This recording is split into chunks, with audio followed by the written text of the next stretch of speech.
Yo, what's going on, guys? All right, so today we're gonna do a BOA actual warranty replacement. Note that BOA actually has a lifetime warranty on their items. You just got to go to the website and actually fill out and put in your claim.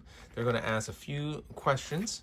One, as you can see here, what I end up happening in the trail is that I actually had the wire actually break on me. So with that, it broke in a perfect spot where I can actually just twist it right here around the shoe on either side, and then still be able to use the mechanicals to tighten everything up. So I was able to finish up the ride. I wasn't all stuck or anything.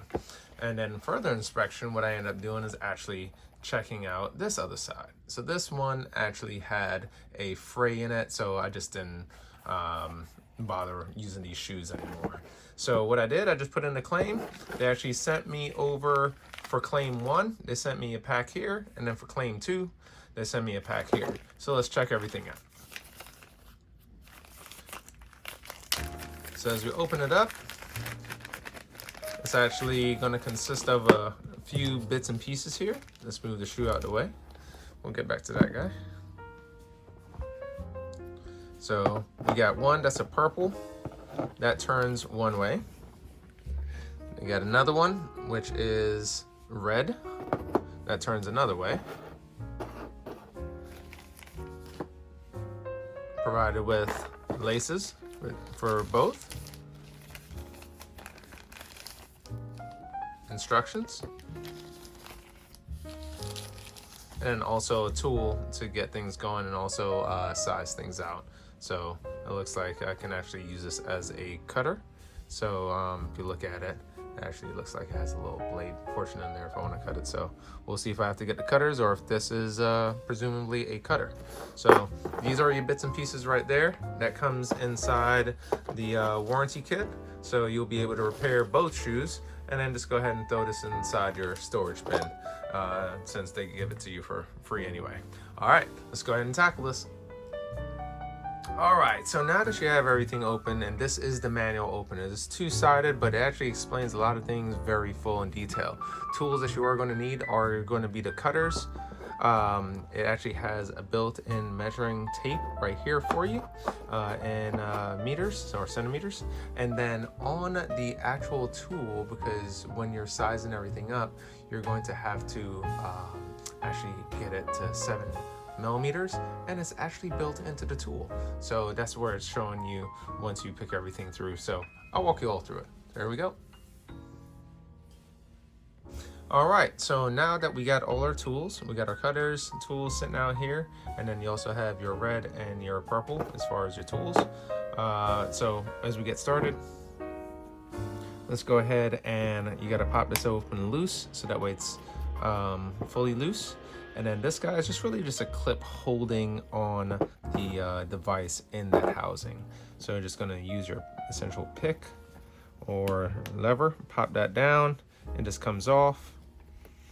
And then from there, just kind of pull it off. Now you'll see that this is actually saying that it is red, showing that it's red for the right side. Man, it's like they actually thought about this stuff or something. All right, and so from there, I'm just gonna go ahead, untie all this stuff, and then be able to just remove this guy. All right, so now that we actually have everything off, that was nice and quick. This is just straight up trash then. Just go ahead and throw that away. All right, so now what we're gonna do is gonna start lacing this guy. So let's go ahead and unravel everything, and then we're just gonna go ahead and lace it through. So you can always reference the illustration, and it's actually going to show you how to what pattern to actually lace everything through.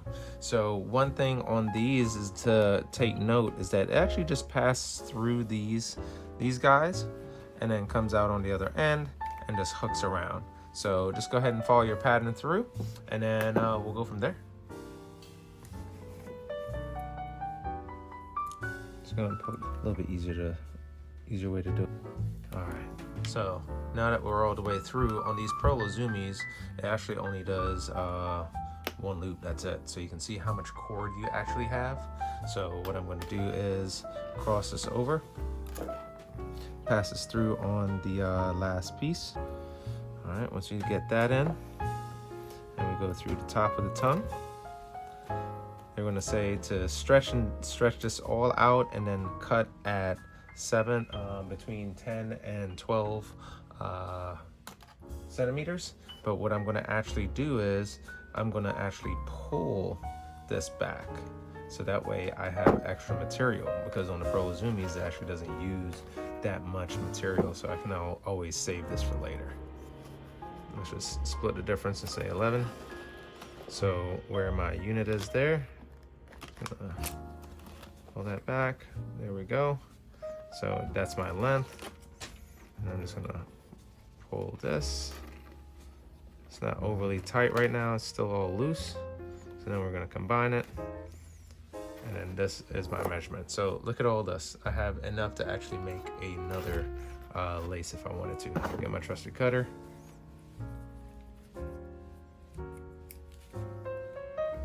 Go ahead and snip that guy. All right, so from here, we're gonna go ahead and then we're gonna get our red, because this is the right shoe, and we're gonna go ahead and lace this guy through. All right, so now that we have everything in, we already checked our size. Get my top side that goes through the tongue. Locate my actual lock, and then when it's actually fully depressed, sometimes it may already be open when it's popped open. So when it pops open, the little arrow just kind of can float around. So what we're trying to locate we have our wings, and then at 9 o'clock, you actually have another little arrow here. When this unit is closed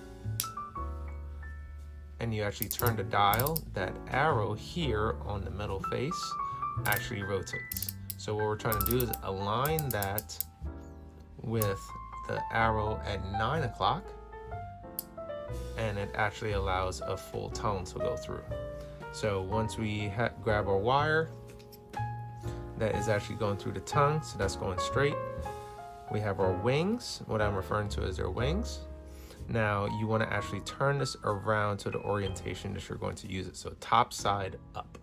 Top side up, you're going to run this through the top side. So you're actually going to find a little open area from the top, pass that through, and just push it on through. And it's actually going to find the tunnel on this side. I'm just rotating it so that way it just pops out. See that guy? I'm going to pull that cord through. Wing at the top is going through the top. Wing at the bottom, I'm going to go ahead and locate the hole, push my cable through. It's going to pop out because my arrow here on this dial is still at 9, and just pass both of them through. And I'm just checking my orientation here.